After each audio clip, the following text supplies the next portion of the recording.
You're watching The Press Row. I'm Jenny Carlson here with Barry. And Barry, let's talk about a little bit of intrigue, a little bit of Spygate, if you will, for college football.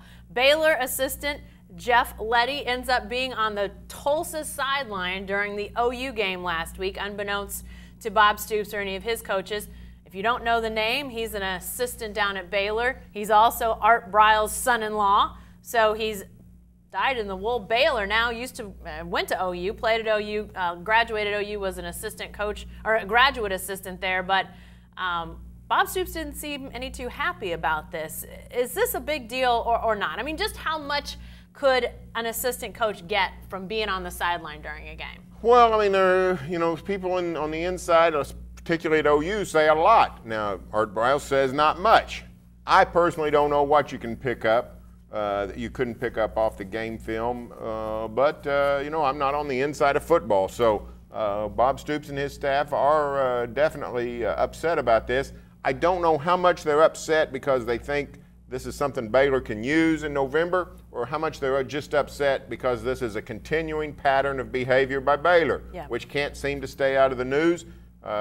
Two Baylor assistants, including Briles' son Kendall, suspended for an NCAA for a game earlier this season because of NCAA violations on recruiting. So you've got the sexual assault scandal also coming out this summer. So lots of reasons to say, what's going on, Baylor? And the fact that an Art Briles' son-in-law is on the sideline of your opponent, dressed in your opponent's colors. Yeah. Now, I know Philip Montgomery, the Tulsa coach, is a deep Baylor guy, deep Briles family man, a lot of connections there. I personally don't think Jeff Lebby was trying to spy on Oklahoma.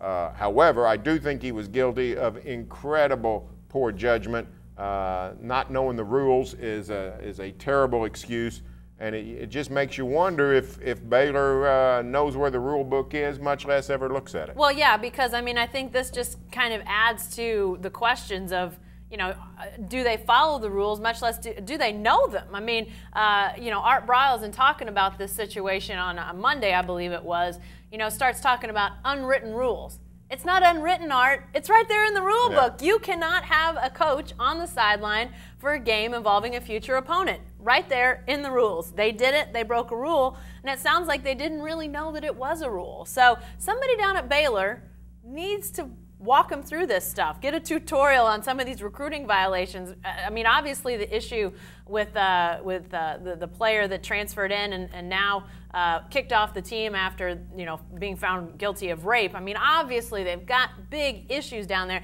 I just think, Barry, it's reminding people a little bit of the SMU days, what built up down at SMU, and then it all came crashing down when all of these violations were found out. I think people have maybe been skeptical of what's happened at Baylor over the last few years, thinking, how can Baylor, who'd been so bad for so long, how can they have grown this way? And you want to feel like, hey, things are going well, but now there's all these questions about the legitimacy of all this and just how it's been done. I think it clouds the whole thing, Barry. I think there have to be people down at Waco that have to be feeling a little uneasy about things right now. Well, I think they're walking on eggshells in Waco, primarily over the investigation into this entire sexual assault scandal.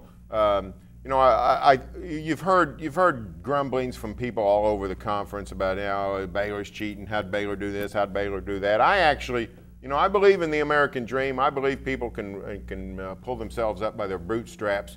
So I'm not ready to say Baylor did this through any kind of scandalous means. However, I sense some arrogance going on at Baylor. I see some of the same things in Waco that I see with the New England Patriots, which you just sort of thumb your nose at the rules because you think you can get away with it. You got to know the rules to thumb your nose at them, Barry. I mean, yeah, that's true. I mean, I have a hard time believing that's sort of a common sense rule. Yeah. I mean, that's one just about everybody knows without even having to think about it. Yeah, I mean, he's a full-fledged assistant. Yeah, you're supposed to pass tests, do all kinds of things for certification.